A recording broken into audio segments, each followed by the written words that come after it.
Salut les enfants, c'est Clarisse, en direct du Vendée Globe sur mon bateau Banque Populaire.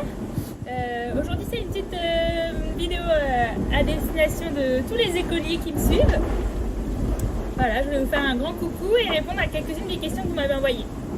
Alors la première c'est où est-ce que je suis? Et bien là je suis au large des côtes du Brésil, donc au large de l'Amérique du Sud. Et je vais même passer entre deux petites îles, entre un archipel de Trinidad et des îles Martin-Vaz. Vous pourrez peut-être aller regarder, c'est les toutes petites îles au milieu de l'Atlantique. Donc là on voit l'Amérique du Sud, ça c'est ma carto,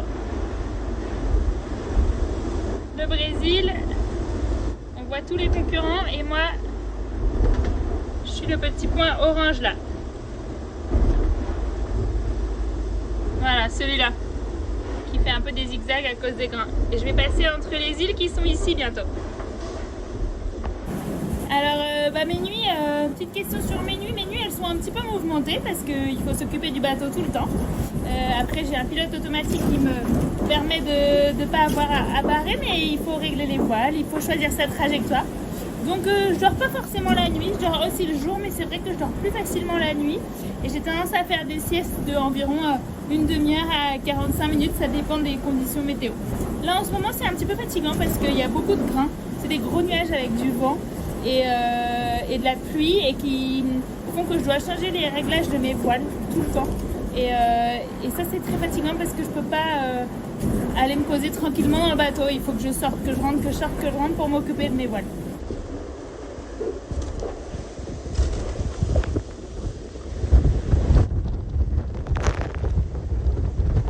Alors le meilleur repas que je me suis cuisiné jusqu'ici, c'est, je pense que c'est quand je me suis fait des œufs au plat avec du bacon au début de la course, quand j'avais encore des petites choses fraîches, parce que c'était sur du pain frais et c'est vrai qu'il n'y a rien qui remplace ces petites choses qu'on trouve facilement à terme et qui sont quand même délicieuses. En termes d'animaux, j'ai pas encore vu beaucoup d'animaux marins parce que mon bateau il va très vite et il mouille beaucoup, alors c'est pas facile de toujours être en train de scruter l'horizon. J'ai vu beaucoup de poissons volants, ça c'est des chouettes animaux les poissons volants parce que ça vole au-dessus de l'eau et on en voit vraiment rarement ailleurs qu'au milieu de l'Atlantique. Et j'ai vu pas mal d'oiseaux aussi justement en train d'essayer de chasser les poissons volants. Et le petit truc sympa que j'ai vu, c'est un petit crabe qui s'était caché dans mon bateau à l'avant dans un endroit où il y a toujours un petit peu d'eau. Malheureusement je crois qu'il n'a pas survécu aux conditions de vie qui sont assez compliquées pour un petit crabe de quelques centimètres.